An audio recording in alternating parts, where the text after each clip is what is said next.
Ask any entomologist and they will have one. Well, yeah, maybe a collection, but definitely a story of how they got started in entomology.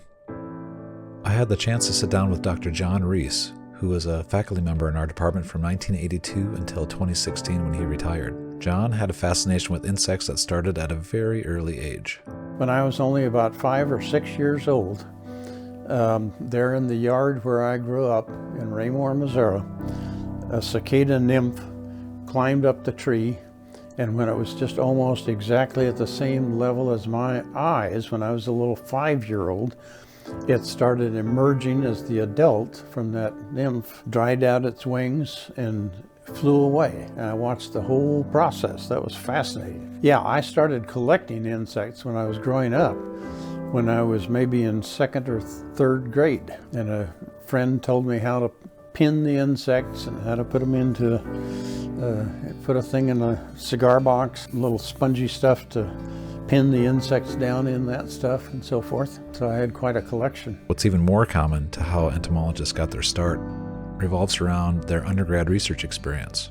Students getting first-hand research experience with faculty, discovering new things in tandem with an experienced professional is really where a lot of us got our start. That was one of the things that got me interested in it, but it was that working on actual research projects and stuff at the University of Missouri that really got me interested in actually getting degrees in entomology.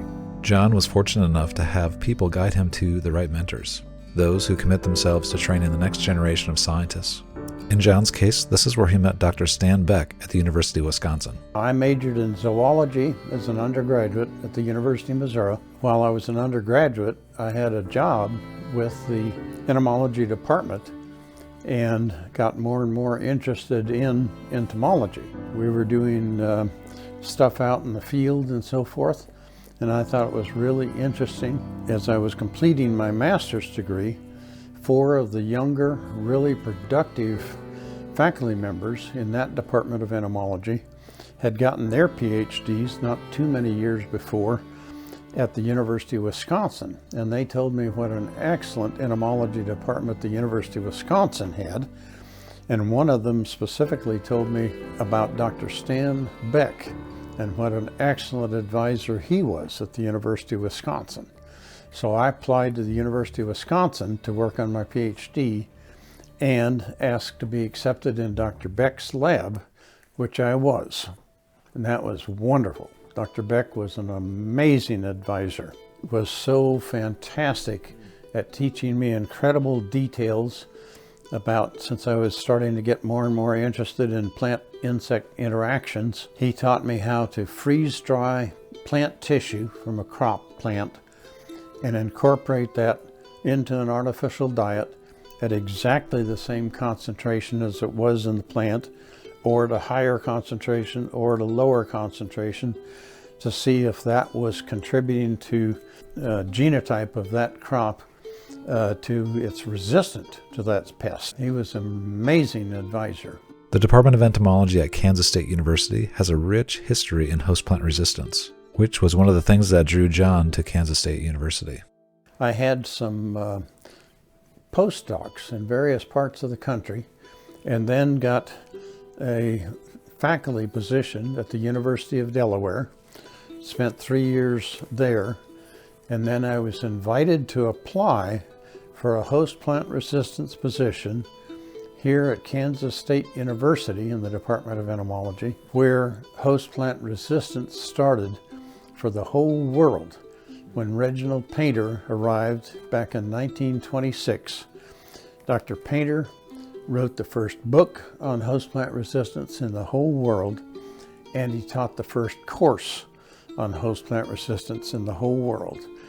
Hessian fly, a pest of wheat, is the oldest documented invasive species in North America, and Painter was the expert in using natural resistance within wheat to control it. This control strategy continues to be an important component to sustainable food production, and John continued that legacy during his time here at K-State. And when I arrived in 1982, when Ernst Torber was the former student of Painter, was here, when he was getting ready to retire, he gave me some really historic things that he had gotten from Reginald Painter. That really amazed me. And I was able to listen to his host plant resistance lectures one semester before I started teaching the course, before he retired and so forth. So that was fantastic. John was very adamant about helping new faculty succeed. He was actually very instrumental in getting me connected with a regional project that he was a part of for several years. Our work together on soybean aphid research helped me kickstart my program here at K-State. But John worked on several aphid species during his career. The research that I did, I did some little bit of research on pea aphids, but green bugs were a pretty important pest. And so I did a number of years, or my students and I did a number of years of research on green bugs. Physaphus gramenum, the scientific name of green bugs. I also had students doing research on soybean aphids, a major pest of soybeans. In almost every conversation I ever had with John, he would talk about safe and sustainable food production systems. This was something he thought a lot about during his time at K-State, but also in his retirement. His research over the decades contributed to these efforts, and he understood the benefits of this approach. And I think it was the thing he was most proud of. Is a fantastic benefit to agriculture. If you get crop plants that are more and more resistant to insect pests, reduce the use of those dangerous insecticides. We're so toxic to humans and to livestock and damage the honeybee population. And now the way better quality seeds of crops, those are costing farmers a little bit more per acre, but nowhere close to that $45 an acre, since they're resistant to that pest. And now they even have the ability to silence, many of them have the ability to silence an essential gene in the pest, and the safety level is fantastic, especially when they're silencing an essential gene in the pest and that gene doesn't exist in any other species. I think John would be the first to admit that his successes here at K-State were not possible without the collaborative nature that permeates through these halls. Excellent collaborations with several agronomists who were specializing in a particular crop, and they would supply me with a huge collection of different genotypes, the seeds of different genotypes of a crop. I or one of my graduate students could test all of those to see which ones were the most resistant to a particular pest, and then they would incorporate that information as they were trying to improve that crop. And not too many years before I retired, in addition to a lot of other incredibly excellent graduate students that I had over the years, I had one who, in collaboration with a biochemist on campus, was able to silence an essential gene in aphid salivary glands. And when that was done, 100% of those aphids died very soon after they were put back on the host plant. So it was obviously an essential gene. The research was done by my graduate student, Navdeep Muti. So I give him credit for starting the entire field of RNAi host plant resistance. He works for a company now. And after we got his excellent research published in a really good journal, Proceedings of National Academy of Sciences, the insecticide companies that had already bought up seed companies and were already producing some GMOs and so forth, they immediately started researching that RNAi host plant resistance, getting the crop capable of silencing an essential gene in the pest. And within just a few years, they had, several of them had federal certification to start selling those seeds with that RNAi host plant resistance capability.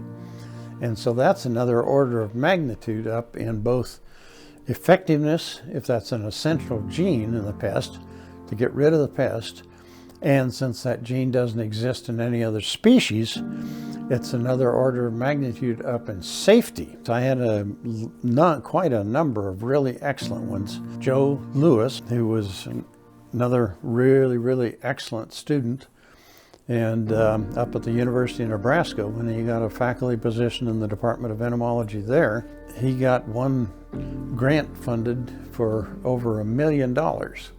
Really successful Yes, I was really fortunate to have quite a number of incredibly excellent students. John was very proud of his career here at K-State.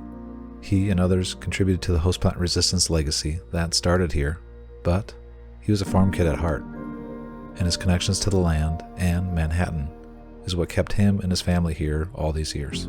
I have invested in some good quality farmland here in Kansas, and since we've been here in Manhattan since 1982, we have no plans to move out to another city. There's land outside of Manhattan here, including a barn at Westmoreland that's on the National Register of Historic Sites. It was built around 1857 or 1858 by John McKimmons, who came from Westmoreland County, Pennsylvania, and built the barn in the style he was used to seeing there with a forebay on the south side. And then he started the town of Westmoreland, Kansas, here north of Manhattan a little ways.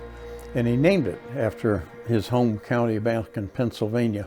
So a lot of history, and it's on the National Register of Historic Sites because of how old it is. Everyone has a different take on retirement. Some conclude their career and never look back. Others find a way to stay connected. John was one of those people. The mailroom was his way of making sure he could stay connected with the people he loved the most in the department. He truly valued those connections. Well, I certainly enjoyed that 34 years I spent in the Department of Entomology, and I still have a lot of connections with excellent people there in the Department of Entomology. I would love to see another host plant resistance person in the department someday. I think faculty members can still have quite a number of really incredibly excellent graduate students working on a degree there in the department. So that's pretty fortunate. John passed away on December 9th, 2021. I had hoped to get some video of him in one of his favorite places on campus, the insect zoo. He spent many Saturdays telling people the stories he told in this interview. He loved K-State, and he admired the zoo and how Kiffney brought those critters to the public. He also loved being a mentor to graduate students. John was a quietly vibrant soul who treated everyone he met with equal respect, from the custodian in the hallway to the loftiest holder of a Ph.D. John influenced a number of people in his professional and personal life, and his love of science and nature will be missed. John was one of the best storytellers, and his work and impacts on host plant resistance will never be forgotten.